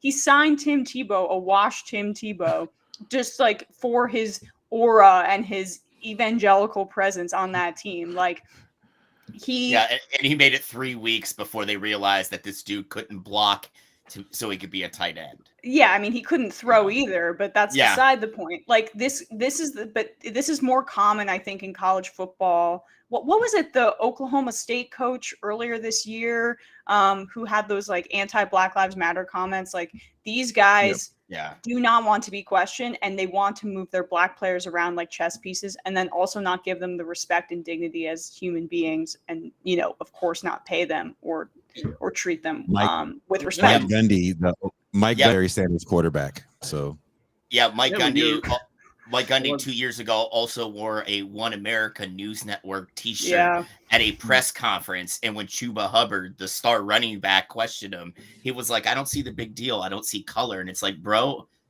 I don't believe you because you're watching that shit, like he doesn't see color at all. He's like, dude, you're a cool Black guy if you're on my team. I like Barry Sanders. I've been at Barry Sanders' house. I know his mom. Yeah. But man, I would never let Barry Sanders' kid near my daughter. One of the things that I find interesting about conversations about sports, and Jason knows this, is the way in which race and sports come together and cross paths in American social and political discourse, and particularly in this moment where people mistakenly or not believe that there's an an age of racial reckoning going on. We're familiar with the discourse and so on and so forth. And the wokeness, the cancel culture, all of this politicization of racial phenomenon and racial discourse.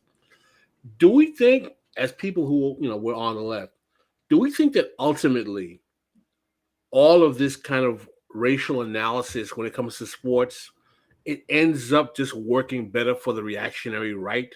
In other words, do we find that the way racial conversations are leveraged in the sports arena never give the opportunity for clarity, this objective clarity at all? Are you talking about the commodification of it in the way that like both some like the NFL or the NBA responded to George Floyd's murder?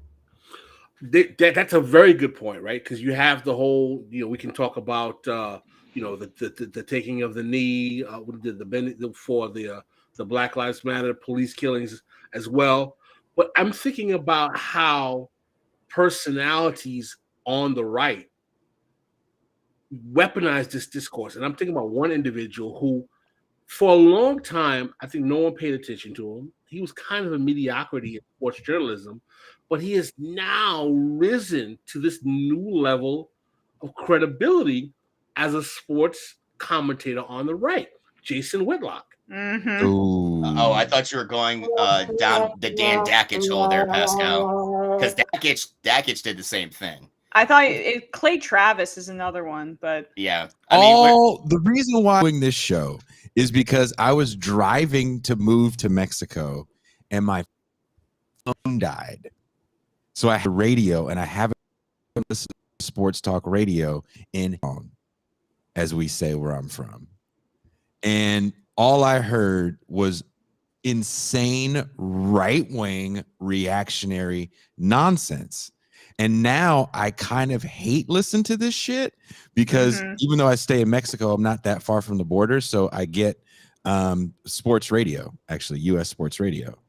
And there's one guy in particular that's just horrible, like over the top racist shit. They say every black quarterback has to run and isn't that smart, but they don't say it's kind of coded, but not really. Stadiums are great for the city.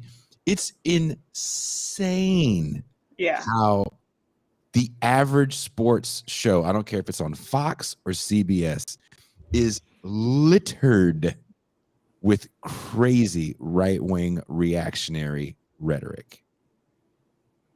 Well, I mean, I think it goes back into something Marcus was saying earlier, right?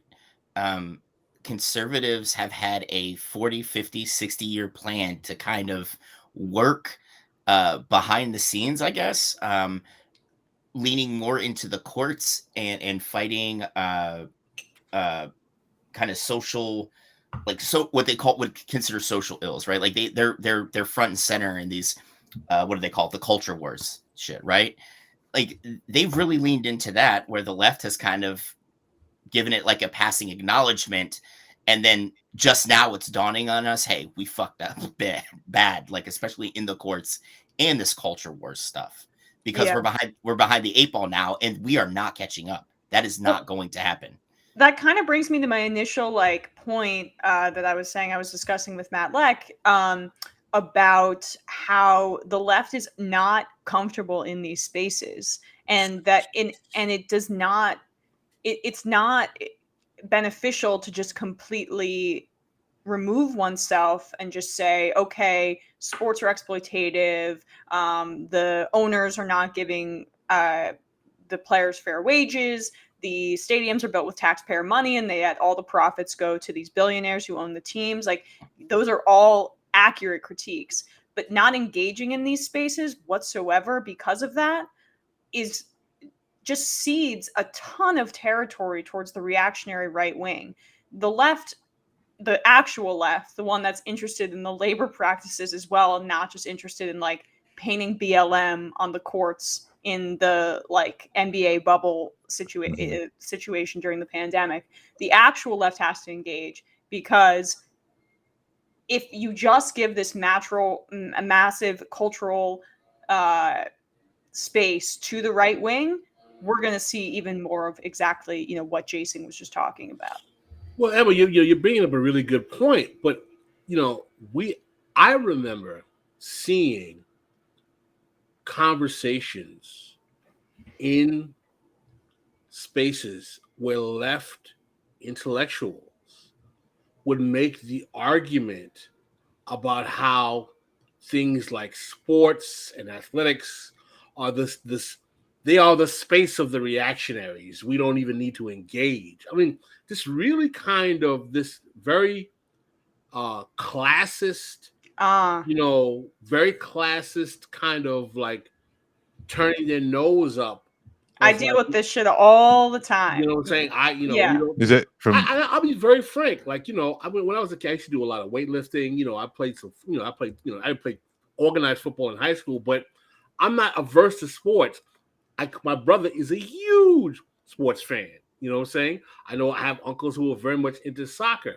I don't have some kind of like left intellectual aversion to sports. I find, for me, as someone who's on the left and someone who looks at the left, capitalism, and race, one of the most fascinating aspects, and I talk to Jason about this all the time, about sports to me is the intersection of race, sports, and capitalism. And I think it's such a target-rich environment for like really good, rigorous left analysis that I have no idea why someone who is not well versed in that type of discourse wouldn't really like see this as like the space to jump in. Like, this is where we need to be really discussing. I think something too at the end of the day is that there's like this left, especially like online culture of, part of being a leftist is like you can't enjoy things. I know, and I don't understand that, Marcus. Like when I tell people, like people give me shit about reading a comic book, and they're like, they're owned by Disney. I'm like, I'm well aware Marvel's owned by Disney, but I have these 23 pages of beautiful art and great storytelling to just enjoy right now.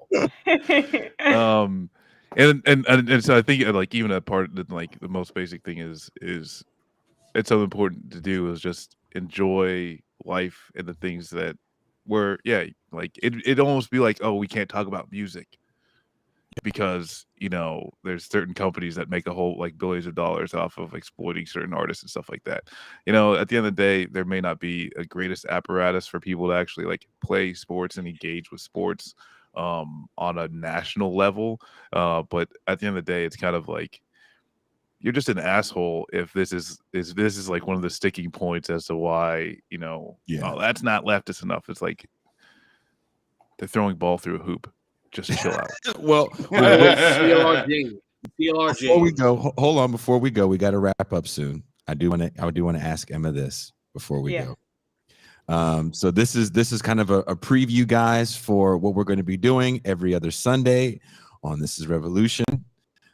We will be doing a sports show. Emma probably won't be on every other Sunday. She probably won't be on it all again. Yeah, but I'd love to I mean, it depends on when you guys are filming it, but I would love to like join an hour in, before especially. Football starts because I'm not stupid. There we go. I mean, I wasn't going to say it, but yeah. Not that I'm like that excited about watching the Giants these days, but I have to do it. It's my, I can't not watch. Who do you have? Who are your Super Bowl, not even Super Bowl picks? So the AFC and NFC championship game, who do you got? I called my shot a few weeks ago on the Patriots being in the AFC championship game. And I get so many responses like, oh, are you kidding me? Like, they're done. They're not the same.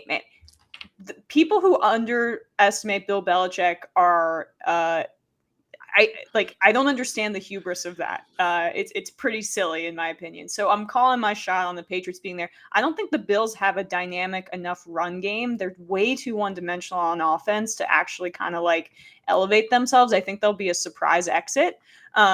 So I'm picking Chiefs, Patriots, AFC championship game. That's where I'm going right now. And then in the NFC is actually surprisingly a lot a lot more competitive and like more talented than I thought it would be. I thought the AFC might be more dominant, but the Chiefs have struggled a little bit, but I'm sure they're finding their footing for sure.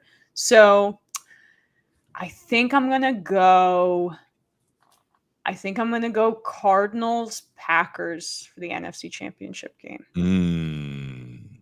Marcus, championship games. I'm just gonna copy off of Emma. Why would I even try and give a sports analysis after that? That's nice. Well, I'm with Emma on this one. Underestimate Belichick at your own risk. But I think it's New England and Tennessee coming out of the AFC. There's an off chance Henry comes back, and even Henry at 80% is still better than almost every other running back in the NFL. And then in the NFC, I would go Arizona. Definitely. They look really, really good. That's probably the most complete team in the NFC. I like Green Bay. I just don't know if they could pull it out, but they don't have the top end talent of like the Rams either. Yeah. Like it's just so on Rodgers and then on them being efficient, which I worry about that pick. So I'm least confident of those four in the Packers one. But I think the NFC is going to come down to Arizona and Tampa. Tampa's just got too much talent on offense. They're kind of hitting their stride on defense, and Richard Sherman's coming back to play safety. So we may just see the Charles Woodson where he's washed as a corner, gets injured, and comes back as a safety and plays another 10 years at an all-pro level. So I don't know about that, but I could see him because since he's lost a step in terms of like his speed, he has the smarts to play safety at a decent level, I would say. Yeah, I could see him playing like the deep safety and like the new open NFL now, but like him as a deep safety where he doesn't have to keep up with wideouts, he could just make the read and cover. Yeah, exactly. Rod Woodson also did that. He was a cornerback early in his career and became a Hall of Fame safety. After he blew out his knee. I think Kansas City and Green Bay. That's your Super Bowl. So you're just going straight Super Bowl, Kansas City, Green Bay. Okay, I respect it. I respect that. I disagree. I could be wrong. I've been wrong before. I do want to say this. I have a good friend who placed a 4-year bet. So, in Vegas, you can place bets. Yeah. 4 years in the future. And he won when the Astros won the World Series. Oh, gross. It was like 500-1 odds. They cheated. That's a future bet. That's one kind of futures bet. So if you guys are really analysts, if you guys are really people that analyze the game, it's always something to think about. Go to Vegas and place that bet, or Atlantic City, since you guys are near shitty Vegas. No argument for me there. Atlantic City fucking sucks.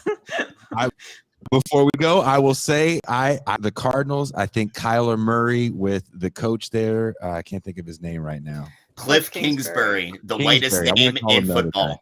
The whitest Cliff with a K. Yeah, like a Kardashian. Cliff Kingsbury and Kyler Murray is a match made in heaven. I love watching that team. I love watching a 5'10" beige quarterback that looks like my kids fucking get the fuck off. It gives me hope as a dad of regular sized children that they might be in the league. I definitely think it's going to be Cardinals Bucks, and I'm going to go on a crazy pick and say Baltimore, San Diego. Ooh. Oh wow! Yep. Yeah. All right. I mean, Herbert's the man. If he had come out of Oregon 1 year earlier, the Giants were going to draft him, and it breaks my heart. But like a loser, he decided to stay so he could play with his brother. I mean, who does that? Matt Leinart. And now you're stuck with Danny Dimes. Yep. I thought that kid was going to be okay. I'm sure Emma doesn't remember. We were having a Twitter conversation about Daniel Jones's first preseason game. Oh, damn. And I was like, I think this kid, because I watched him at Duke, and I thought he was going to be okay. He's okay. I mean, But that's the issue, Jason. You watched him play football at Duke. He should have never been a top 10 pick, man. I like Peyton goes there and plays with those guys every year. I can't think it was a Cutcliffe. Yeah, David Cutcliffe. Yeah, he does a great job with the QBs and wide receivers out of there. I feel like they always have good the ability to like recognize defenses and schemes. It's hard to even know what DJ is because the line is so bad. And he can run, which is good. But. He is an athletic quarterback. I still like who's that white boy at he's in Carolina now. Sam Darnold. Oh, Sam Darnold. Sam Darnold looks like every shitty white dude in an 80s movie. Yeah. But I just like him, and I love the fact that Cam is back in Carolina. Football in the NFL is fun. I can actually watch it here in Mexico. I don't know what they're saying because all the play-by-play is in Spanish. Sam Darnold's grandpa was the Marlboro Man. So you're like read on him being like that kind of like 80s guy from a movie is on point. It's in his DNA. Sam Darnold says the N-word. I'd say the next thing, so branching out from this sports show, is the next one's gonna just have to be all professional wrestling. Oh, I got no Gene Bajalan's brother is a professional wrestler. No, we got an insider. I haven't watched wrestling since the WWE bought WCW. Yes. See, that's the last time I watched it. The golden era for me. I was like in middle school during those times. A wrestling show is definitely going to happen because I've been watching these wrestling show documentaries. But it has been an hour. This is the introduction. This show will be airing on Sundays. We're going to have a talk offline about when we're going to start it. Probably in the new year. And right, guys. Thanks for having me on. Joining us. Yeah. Thanks for joining us, Emma. We'll look forward to seeing you again. Yeah, we'll talk soon, guys. You got to come back on MR in the new year. Make it happen. Will do. All right. Peace, guys. Bye. Bye, Emma.